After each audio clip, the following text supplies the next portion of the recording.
La Kabbale. Conséquence des différents mystères de la tradition mystique juive, la Kabbale est un chemin d'élévation spirituelle à travers le principe d'une philosophie théorique, associée à des exercices pratiques de méditation, de rituels et de prière. Mais la Kabbale ne s'inscrit pas uniquement dans une dimension religieuse, elle est une leçon de vie qui vise à rendre l'homme meilleur. Tradition orale depuis près de 3000 ans, les premiers écrits de la Kabbale apparaissent en plein Moyen-Âge avec le Bahir, ou le livre de la clarté, que l'on découvre en France au XIIe siècle. Mais l'ouvrage de référence de la Kabbale écrite reste le Zohar, ou le livre de la splendeur, rédigé par l'espagnol Moïse de León au XIIIe siècle. Parmi les caractéristiques essentielles de la Kabbale, on peut citer son universalité.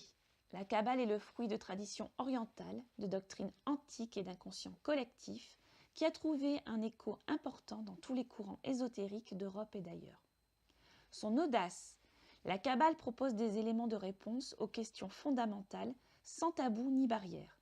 Cependant, comme elle considère que la certitude est une erreur consentie, il ne s'agira en fait que d'une vérité relative sur les choses, destinée à être détruite plus tard à l'occasion d'une nouvelle interprétation.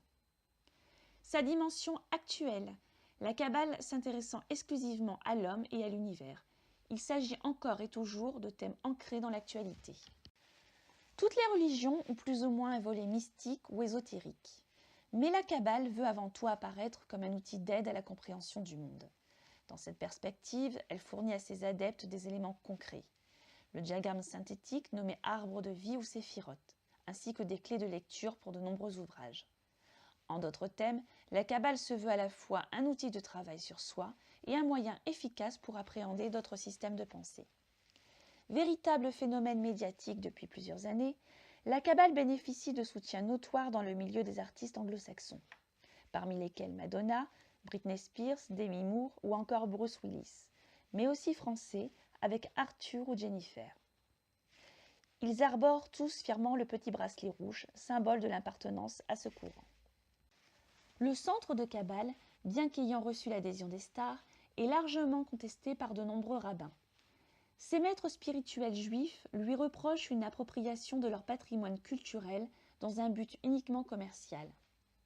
Ils insistent sur le fait qu'il s'agit d'un mouvement fondé par un ancien agent d'assurance, Philippe Berg, qui déclare vouloir révéler les enseignements de la Kabbale aux non-juives, à travers la lecture du Zohar. En France, le débat fait rage encore aujourd'hui, pour savoir si le centre de Kabbale doit être considéré comme un mouvement sectaire ou non.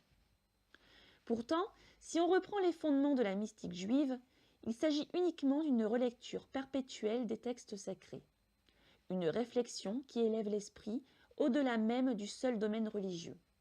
En d'autres termes, une mise en perspective, une mise en lumière des éléments pour tenter de répondre aux nombreuses interrogations de la vie.